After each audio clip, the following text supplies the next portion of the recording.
Look, Harley. Go on, bud. Lovely.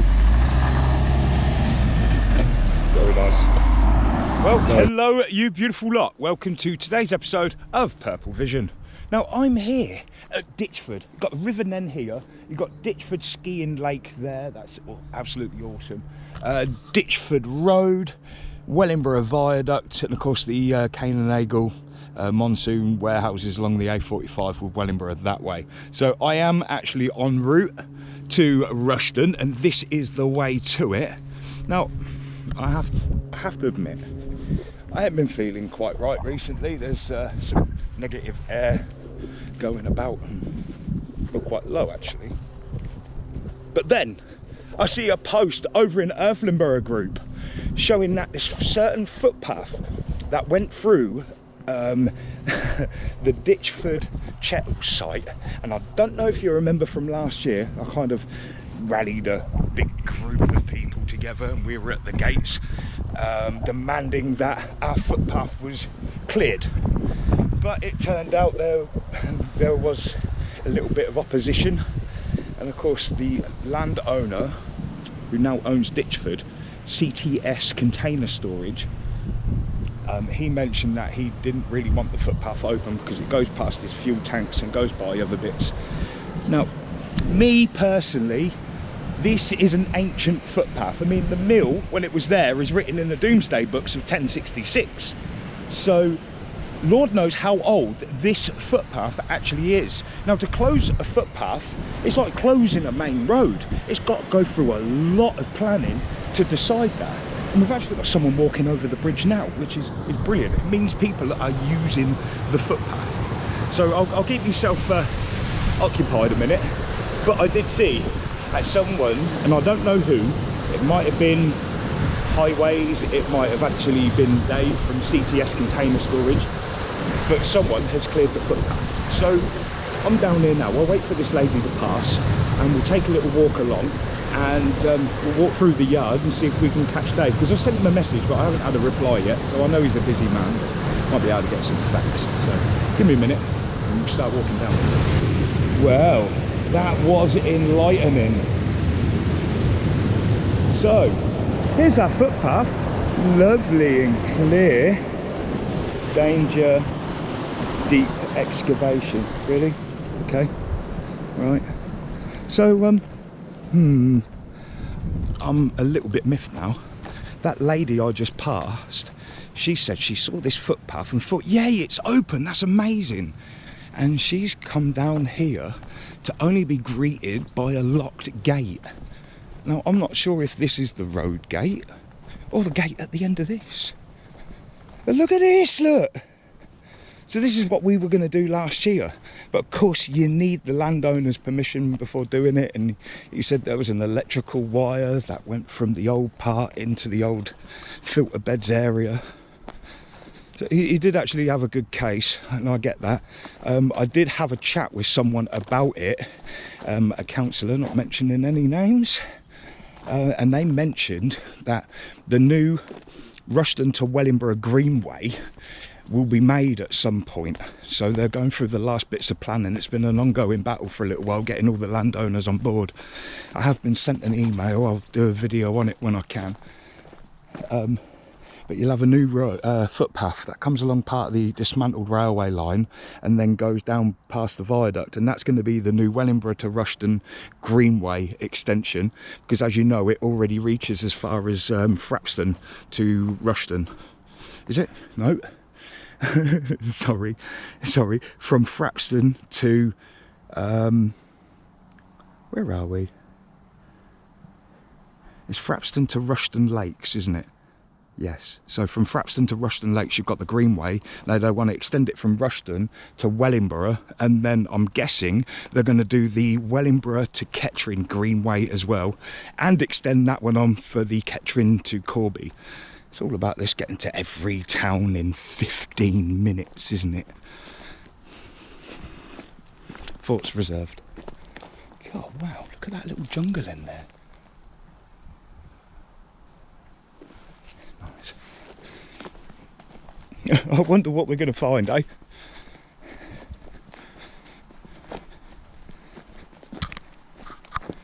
Oh, butterfly.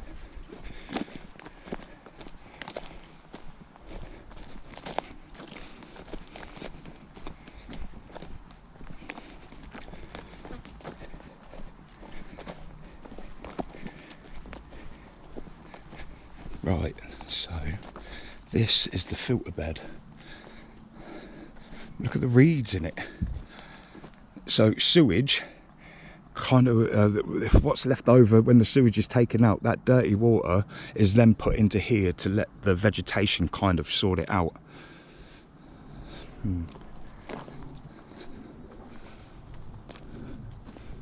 Yeah, look, there's metal all the way up, so it's like a big pond. I really don't know what we're going to find up this end. I haven't walked this yet. Oh dear. Wow.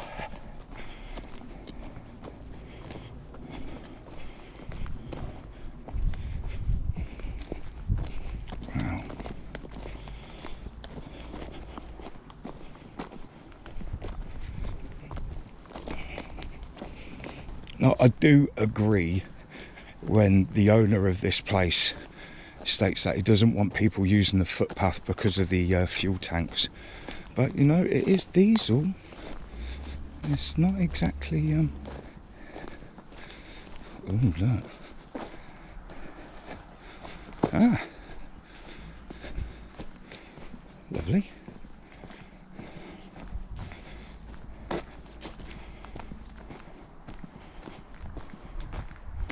Huh. Huh. I mean, that's lethal, isn't it?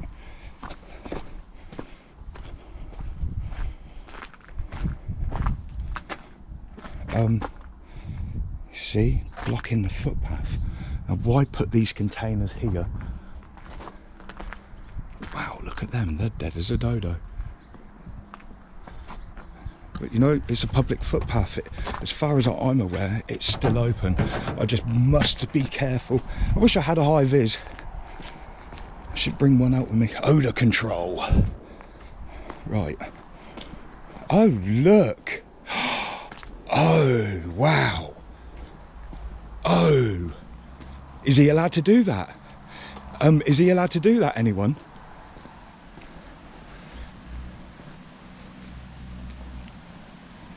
Oh, wow. Oh, he's not allowed to do that. All right, folks, I need your help here. Now, I get the footpath goes through a container yard, and I get that it's really busy. And the mill that used to be here had the footpath going through it. And then by mistake, I believe they built the Chettles site on top, but didn't take the footpath into consideration, because footpaths weren't as big of a thing as what they are now. But this is a public highway, and I really don't think that gate should be there. Even at the other side, we were told that no matter what, that gate had to be opened by the security guard or whatever whenever there was somebody there. I'm gonna take a little walk round there, and I'm gonna go round the front, just see if we can get some answers. It's about to chuck it on me as well, which is always good fun. Look at that. Whatever. So, just walking the other track, and I've noticed this looks like it's been trimmed at exactly the same time. So whoever's managing this managed the footpath, or was the footpath done by someone like myself, but not myself, obviously. I need to talk to CTS. See the gate from here.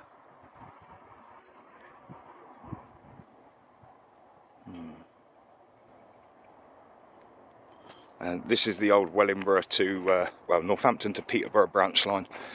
Just on the other side of the road will be Ditchford Station. So Ditchford Station is in this bush. There's a bit of an edge left.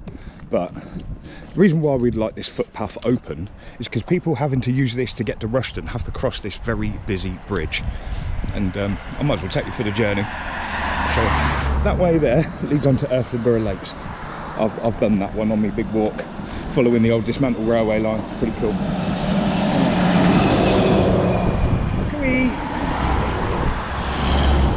I'm going.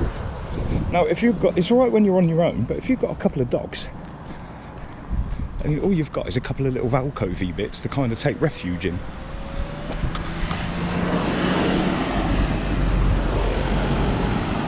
Thank you, thank you. I guess a little bit narrower.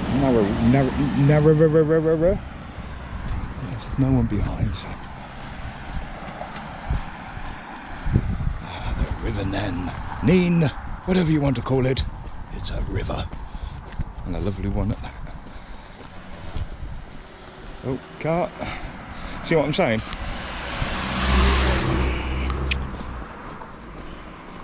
There's a van behind. It doesn't help when they don't cut the hedge. That really don't help. Oh, look at the containers. Mental. That car's coming now. Get past the bush. Right, stand back a minute.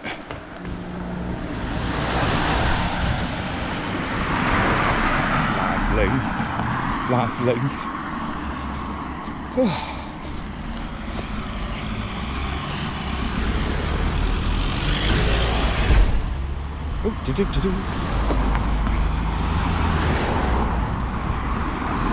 Yeah. They are going to build a new road though around the back of this. So see if we can flag down reception. CTS transport.co.uk as seen in Brixton, causing havoc left, right and centre.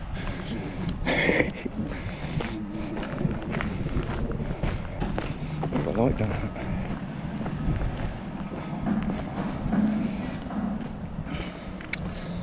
Right, bear with me, I'm going to go find Dave. Well, thank you very much for your time there, Dave. I gave him my opinion and then he gave me his, and right, so where do we start? So the council are the ones that have cleared the footpath. Now Dave said when it comes to his land, he doesn't want that bit cut because people will then come onto a very busy and very dangerous container storage. Now he's put over the point just a couple of nights ago. He had some abandoned Explorers get into the back part and they were of a younger age. Now if someone gets hurt there, his insurance are going to be like, well, what did you do to prevent that? And so therefore he's had to put in a gate. I did stress to him, said, well, I did get to the gate and there was no one there to open the gate.